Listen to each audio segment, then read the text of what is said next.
Right. ఇదే అంశంపైన చర్చిద్దాం. చర్చలో జాయిన్ అయ్యారు దేవులపల్లి అమర్ గారు, మన తెలంగాణ పత్రిక ఎడిటర్. అంబటి రామకృష్ణ గారు, ఏపీ కాంగ్రెస్ అధికార ప్రతినిధి లైవ్లో అందుబాటులో ఉన్నారు. తోట రాజు గారు, టీవీకే పార్టీకి సంబంధించి యానాం అభ్యర్థిగా, అసెంబ్లీ అభ్యర్థిగా ఆయన పోటీ చేశారు.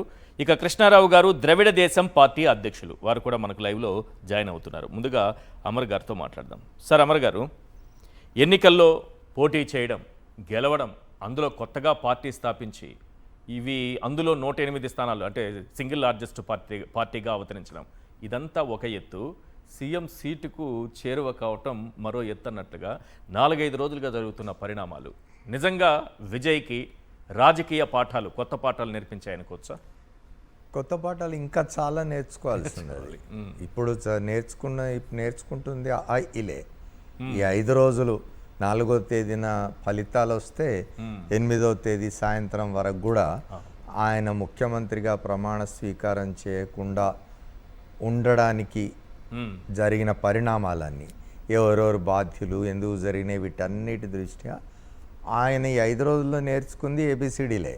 ఇంకా చాలా నేర్చుకోవాల్సినవి ఉన్నాయి, చాలా నేర్పిస్తారు కూడా ఈ రాజకీయ పక్షాలు.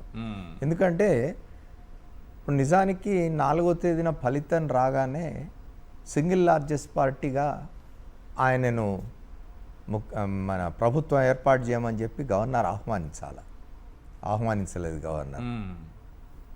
ఇదే కేంద్ర ప్రభుత్వం, కేంద్రంలో ఎన్డీఏనే అధికారంలో ఉన్న కాలంలోనే 5-6 ఏళ్ల క్రితం, 10 ఏళ్ల లోపే కర్ణాటకలో ఇట్లాంటి పరిస్థితి ఒకటి వస్తే యడియూరప్పను ఆహ్వానించినాడు అప్పుడు గవర్నర్. ఇప్పుడు ఎందుకు ఆహ్వానించలేదు? దీనికి 2-3 కారణాలు అవి. ఒకటి, ఫలితం రాగానే ఎప్పుడైతే రిక్వైర్డ్ నెంబర్ ఆఫ్ సీట్స్ లేవు, ఇంకో 10 సీట్లు తక్కువైనాయి. ఈయనకు 108 వచ్చినాయి, 118 కావాలా, ఇంకో 10 సీట్లు కావాలా, 10 మంది శాసనసభ్యులు కావాలా. వెంటనే కాంగ్రెస్ పార్టీ తన మద్దతు ప్రకటించింది. నిజానికి కాంగ్రెస్ పార్టీని ఒక రకంగా అప్రిషియేట్ చేయాలి. ఎందుకంటే కాంగ్రెస్ పార్టీ ఈ డెసిషన్ వల్ల నష్టపోబోతున్నది కొంత.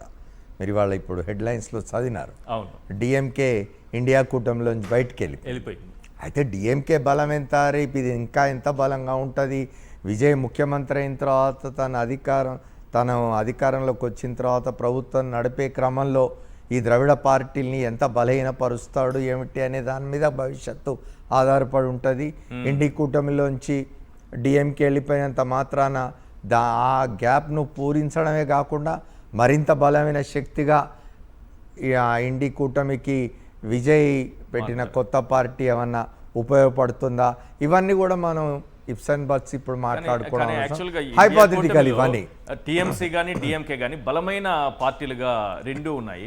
తృణమూల్ కాంగ్రెస్ ఓడిపోవడం, ఇటు డిఎంకే దూరం కావడం, ఓడిపోవడం కంటే కూడా దూరం. నేను చెప్తున్నది అదే, దూరం కావడం అనేది. ఇప్పుడు నిజానికి ఇవాళ బెంగాల్లో టీఎంసీ ఓడిపోయినంత మాత్రాన, తమిళనాడులో డిఎంకే ఓడిపోయినంత మాత్రాన ఆ పార్టీలు అంతరించిపోతాయని అనడానికి నేను సిద్ధంగా లేను.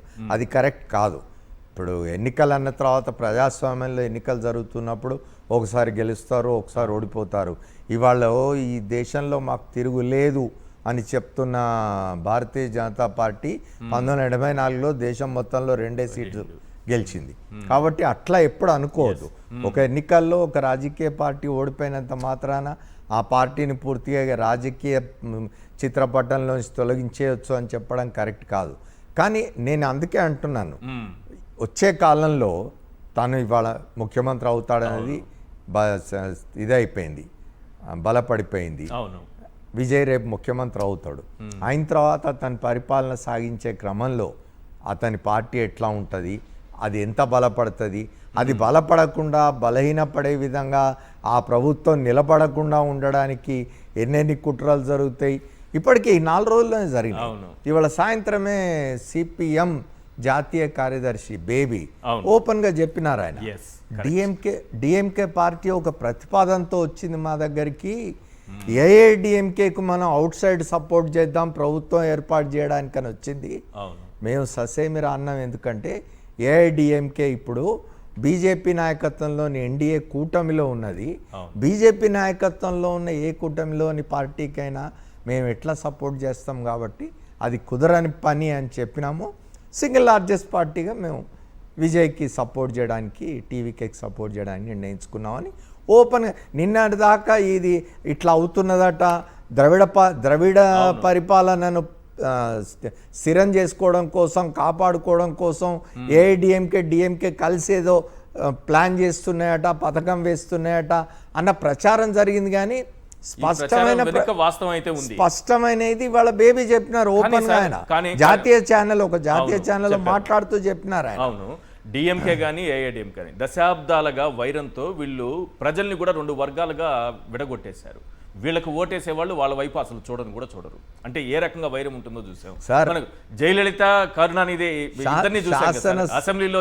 శాసనసభలో జయలలితను అవమానిస్తే మహిళని కూడా చూడకుండా, అట్లాగే కరుణానిధిని వృద్ధుడు అంత సీనియర్ నాయకుడు అని చూడకుండా ఇంట్లోంచి ఆయన బట్టలు ఊడిపోయే విధంగా లాగి పట్టుకుపోతూ ఉంటే, ఇన్ని జరిగిన తర్వాత కూడా డిఎంకే ఏఐడిఎంకే కలిసి నైతికత విలువలు ఏమన్నా ఉంటాయా సార్? నేను మొన్న మీ ఛానల్లోనే ఒక ఫోన్ ఇన్లో చెప్పినాను. నేను రాజకీయాల్లో నైతికత ఇట్లాంటివన్నీ పోయినాయండి, విలువలు అనేవి పోయినాయండి. అధికారమే పరమావధి. 1984లో నాదెండ్ల భాస్కర్రావు ఎపిసోడ్ అయిపోయిన తర్వాత 85 ఎన్నికల్లో 85లో ఆయన మధ్యంతర ఎన్నికలకు పోయినాడు. ఎన్టీ రామారావు గారు ప్రభుత్వాన్ని రద్దు చేసి, శాసనసభను రద్దు చేసి మధ్యంతర ఎన్నికలకు పోయినప్పుడు ఆయన కుడి చేత్తో బీజేపీని, ఎడమ చేత్తో సిపిఐ-సిపిఎంను పట్టుకొని ఎన్నికలకు పోయినాడు. అయ్యో కుడి చేతి వేలుతో బీజేపీని పట్టుకున్నాడే అని లెఫ్ట్ పార్టీలు వదిలేసిపోలేదు. అయ్యో ఈ లెఫ్ట్ని పట్టుకొని పోతున్నాడు ఎన్టీ రామారావు, మేము ఇంతో ఎట్లా కలుస్తామని బీజేపీ వాళ్ళు వెళ్ళిపోలేదు. అప్పటి నుంచే స్టార్ట్ అయినాయి, అట్లాంటి సమయం నుంచే ఇటువంటివన్నీ స్టార్ట్ అయినాయి. ఇక ఇప్పుడైతే అధికారంలో ఉండాలంటే ఎవరితో ఉన్నాము ఎవరితో లేమని లేదు. నిజంగా ఒక మాట చెప్పండి, డిఎంకే ఎంత తనంతాను ఇవాళ స్టాలిన్ గదిలోకి పోయి ఒక అద్దం ముందు నిలబడి తనంతాను ఎంత దూషించుకోవాలి. ఏఐడిఎంకేకు బీజేపీ నాయకత్వంలో ఉన్న ఎన్డీఏలో భాగస్వామిగా ఉన్న ఏఐడిఎంకేకి, తనకు తొలి నుండి బద్ధశత్రువుగా ఉన్న డిఎంకేకి, తన తండ్రిని అంత అవమానించిన ఏఐడిఎంకేతో కలిసి పోవాలి అన్న ఆలోచన రావడమే స్టాలిన్కి ఇది రాజకీయంగా ఎంత దివాలా కోరుతానో అనుకోవాలి చెప్పండి. అంటే అధికారం మీ మధ్యలోనే ఉండాలి. ఈ టీవీకే అని ఒక పార్టీ పెట్టి వచ్చిన విజయ్ అనేవాడు నీ ద్రవిడ దీనికి సంబంధించిన వాడు కాదు, నీ చెప్పు చేతుల్లో ఉండేవాడు కాదు. అసలు ఈ కుట్ర మొదలు పెట్టడమే బీజేపీ మొదలుపెట్టింది గవర్నర్ను ఉపయోగించి. అసలు గవర్నర్ సింగిల్ లార్జెస్ట్ పార్టీని పిలవకుండా ఎట్లా ఉంటాడండి? ఆయనకు ప్రభుత్వాన్ని ఏర్పాటు చేసేంతమంది శాసనసభ్యుల బలం ఉన్నదా లేదా అనేది తేలాల్సింది శాసనసభలో, గవర్నర్ బంగ్లాలో కాదు. వాళ్ళు రాజ్భవన్ అని ఉంటే ఏదో రాజరికపు కంపు కొడుతున్నది అని రాజ్ అనేది తీసేసి లోక్ భవన్ అని పెట్టి లోకానికి చేస్తున్న న్యాయం ఇది. బీజేపీ ఎంత అన్యాయం చేస్తున్నది లోకానికంటే ప్రజలకి ఎంత అన్యాయం చేస్తున్నది. సింగిల్ లార్జెస్ట్ పార్టీగా వచ్చిన వాడిని పిలిచి ప్రభుత్వం ఏర్పాటు చేయమని చెప్పి ఓ పక్షం రోజులో వారం రోజుల్లో టైం ఇవ్వాలి. ఈలోగా నువ్వు శాసనసభను సమావేశపరిచి శాసనసభలో నీ బలాన్ని నిరూపించుకోవాలి, మ్యాజిక్ ఫిగర్ నీకున్నది అనే విషయం నువ్వు శాసనసభను నిరూపించుకోవాలని చెప్పడం వరకే గవర్నర్ రోల్. కానీ గవర్నర్లు మొత్తం పార్టీ ఏజెంట్లు అయిపోయినారు. ఇప్పుడు ఏ రాష్ట్రంలో పార్టీ ఏజెంట్లుగానే ఉన్నారు.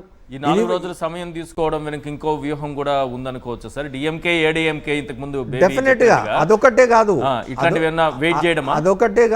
అదొకటే కాదు. బీజేపీ ఏం ఆలోచించి ఉంటుందంటే, నాకేం సందేహం లేదు ఇందులో, బీజేపీ ఏం ఆలోచించి ఉంటుందంటే డిఎంకేని కూడా పక్కన పెట్టి, ఎందుకంటే డిఎంకే కాంగ్రెస్తో ఉన్నది, మొదటి నుంచి బీజేపీని ఎన్డీఏని వ్యతిరేకిస్తూ ఉన్నది, వివిధ ఎన్డీఏకి సంబంధించిన పథకాలను అపోజ్ చేస్తూ ఉన్నది, ముఖ్యంగా భాష విషయంలో. అట్లాంటి డిఎంకేని కూడా పక్కన పెట్టి ఏఐడిఎంకే తను ఇంత చేస్తే ఏమిటి, బీజేపీ గెలిచింది ఒకటే సీటు శాసనసభలో. సరే కాంగ్రెస్ గెలిచింది 5 అనుకోండి, కొంత మీరు గుడ్డిలో మెల్లలాగా.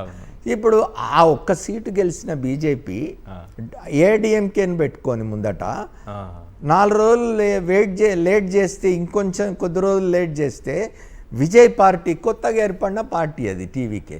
అలా మనం చూసినాం డ్రైవర్ కొడుకు ఇళ్లలో పనిచేసుకునే అమ్మాయి ఇట్లాంటి వాళ్ళందరూ కూడా శాసనసభ్యులు అయినారని తెలిసింది.